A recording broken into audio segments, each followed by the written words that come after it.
Hey guys, Richard Adams again with CG Financial. Hope you are all still doing well as we still battle this COVID crisis. I know before we had told you that we would be bringing more digital content to help you guys navigate these financial markets.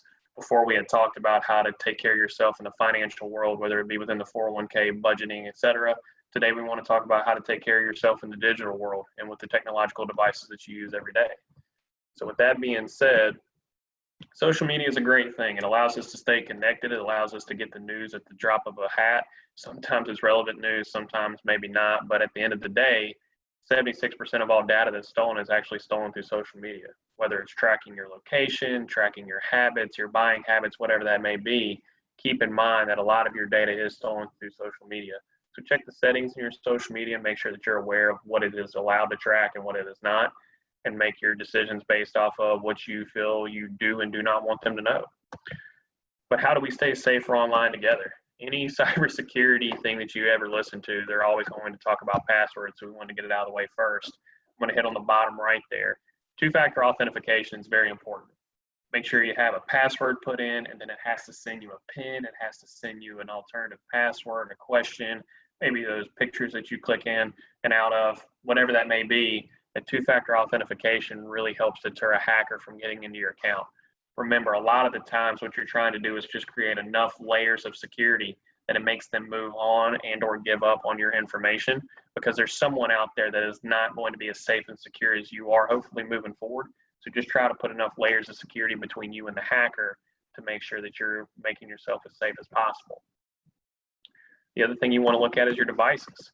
Anytime that you're on a device in a public space and you're using public Wi-Fi, you are exposed to someone trying to get into your device. Keep in mind that anytime you search on the internet, if you go use your banking app, your 401k app, anything with personal identification information, it can be seen if you're in a public space using public Wi-Fi.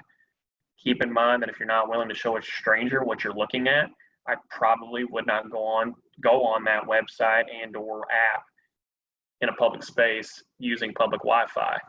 One thing that I would also alert you to is the Bluetooth capabilities. A lot of us use Bluetooth at home, either playing music, logging into a smart TV, you name it, we generally use it.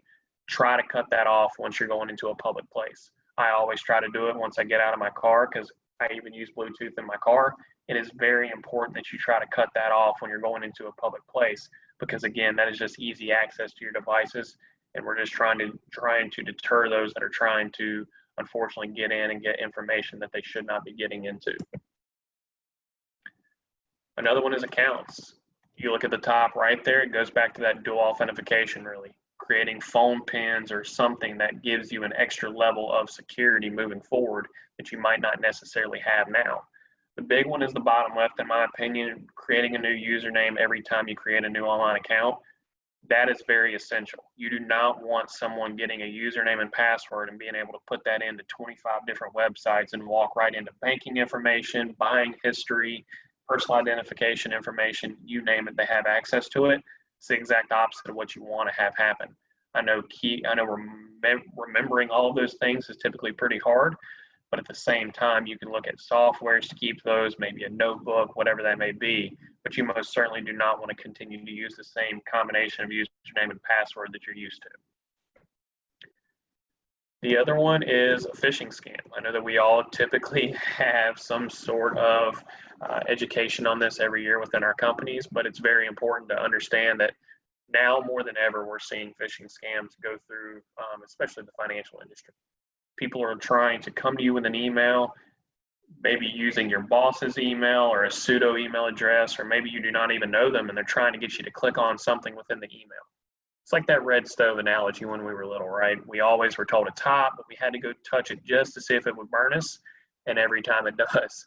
So just keep in mind that we do not want to touch the red stove, and we do not want to try to tempt fate, because if they get into your computer, you might not know that a phishing scam's happening until it's too late. So just keep that in mind when any foreign email address comes in or any email that looks like it's out of character. Probably don't click on anything within the email. Another big one to me is your Go devices, right? The smart speakers in your home screaming out Alexa and asking her to play a recipe back to you, or play one of your favorite songs. I always try to unplug mine if I'm not using it, but if you are going to unplug it, you want to mute passive listening and maybe have a different code word. Instead of using Alexa, use a different word so it's not always trying to listen to you. I'm not sure if it is, but there's a lot of news reports that they have. It's just, better to be safe than sorry at times. Phones and tablets, try to use biometrics as much as possible. Your face, your fingerprint, those are unique to you.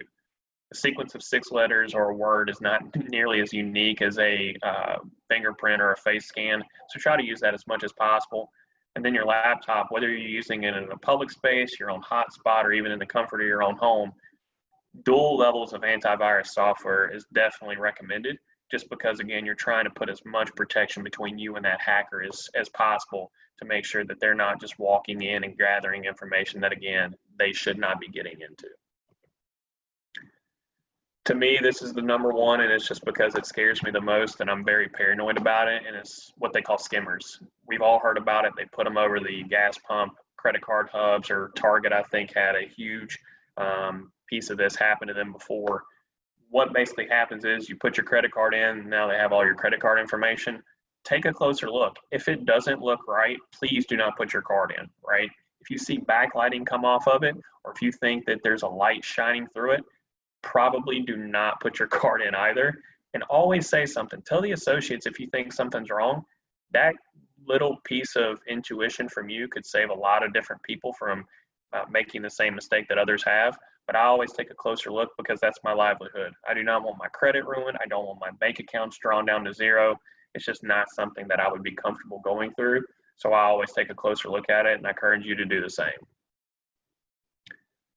Protecting your credit's also big. To me, it's one of those things that if you freeze your credit, there's just no way that anything can happen to you. I had a client the other day, we tried to establish an account, credit was frozen, and the only thing he had to do was call in and let the company know that they can open the account. That 5 minutes out of his day could save him a ton of headache later, and I encourage everyone to do it. I personally do it. My mom had me do it at a young age. It's just one of those things that to me is the best way to get it done. You see the other two here on the page. Pre-approved credit card offers or people mailing you things out. Nothing good can come from that. So try to avoid it as much as possible. And again, your future self will hopefully thank you for some of these preventative measures that you're putting in place. With that being said, guys, I definitely understand that these are trying times, and we want to make sure that we're giving you the most relevant information possible. We appreciate the continued support. If I'm not your advisor, please continue to reach out to your advisor. Let us know how we can help out. We'd be more than happy to set up a meeting with you or look at any of your outside accounts or even the accounts within the 401k or 403b that we're currently managing. But with that being said, stay safe, guys. Let us know how we can help. And again, thank you for being a part of CG Financial.